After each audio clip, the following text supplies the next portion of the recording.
A subcommittee meets to conduct oversight into the administration of U.S. Citizenship and Immigration Services.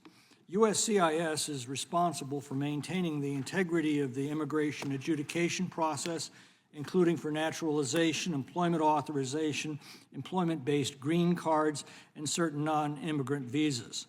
USCIS also runs E-Verify, which allows employers to determine the work eligibility of their employees, and the Systematic Alien Verification for Entitlements, SAVE program, which allows states and other jurisdictions to verify the immigration status of foreign nationals for purposes of receiving public benefits. We welcome USCIS Director Jadot to answer questions about her conduct as head of this agency. During the Biden presidency, America has suffered an illegal mass migration on a scale never seen in recorded history.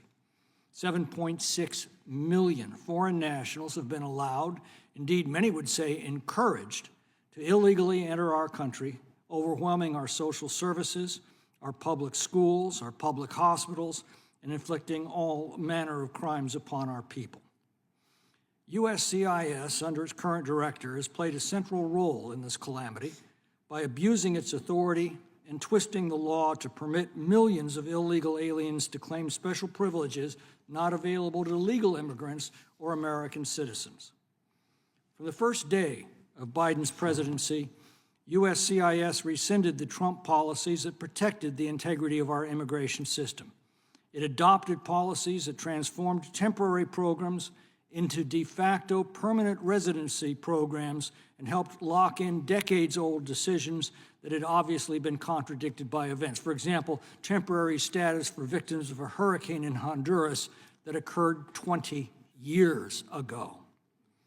Most infamously, they took a parole authority that required case-by-case review of individual exigent circumstances to provide temporary entry to the United States and transformed it into a fraud-ridden mass admission of more than 500,000 Cubans, Haitians, Nicaraguans, and Venezuelans, up to 1,000 every day.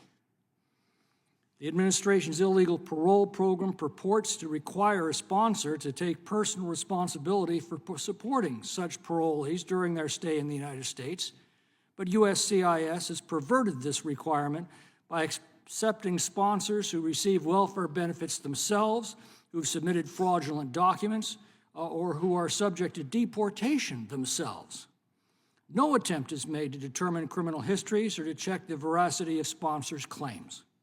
In some cases, sponsors advertise their services for a fee. Literally, one parolee can immediately arrive in this country, receive indefinite status, and then sign up as a sponsor for the next. This is illegal chain migration on steroids, all made possible by an agency willing to contort and ignore the law. The goal of this agency and its director is obvious and it's undeniable: to funnel as many aliens directly into the country by flying them directly to every major city in America. In fact, when committee staff asked questions about how the agency ensured sponsors fulfilled their legal responsibilities, they told us not to worry. That's because the goal is that the sponsor becomes irrelevant once USCIS grants the alien a work permit. And now we learn the agency intends to increase temporary work permits from 180 days to 540 days. If anyone wonders why real wages for working families have declined under this administration, look no further than the agency before us today. Fortunately, the American people are already connecting these dots in large enough numbers to change the direction of our government. It shouldn't surprise us, then, that internal USCIS audits have revealed rampant fraud throughout the program. With results like these, it's no wonder that USCIS has consistently refused to answer questions from this committee regarding the CHNV program. We sent USCIS questions on March 26, 2024, and despite numerous follow-ups, did not get responses until August 19th. We sent DHS additional questions in September after a briefing on the program. 3 months later, the committee has yet to receive answers. So we're going to try again today. We'll also ask Director Jadot to explain why the USCIS asylum backlog has roughly quadrupled in size to 1.4 million cases.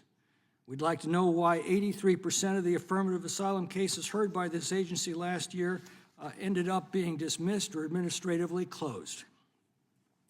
USCIS should be denying or granting the majority of cases so that the alien immigration status has certainty. We would like to know why the USCIS directors refused to implement DHS Inspector General recommendations to prevent misuse of the U visa program, and why she seems to ignore fraud and abuse in programs like those for VAWA self-petitioners, T visa applicants, and special immigrant juveniles. I suppose in one sense, our nation should be indebted to the director for helping to awaken a sleeping giant on November 5th and to awaken the American people to the destructiveness of the Democrats' open border policies. The damage they've done is immense, but they at least have produced a backlash now that will give us the opportunity to restore the integrity of our borders, the force of our laws, and the welfare and safety of our people. If successful, we will not see the likes of this administration again.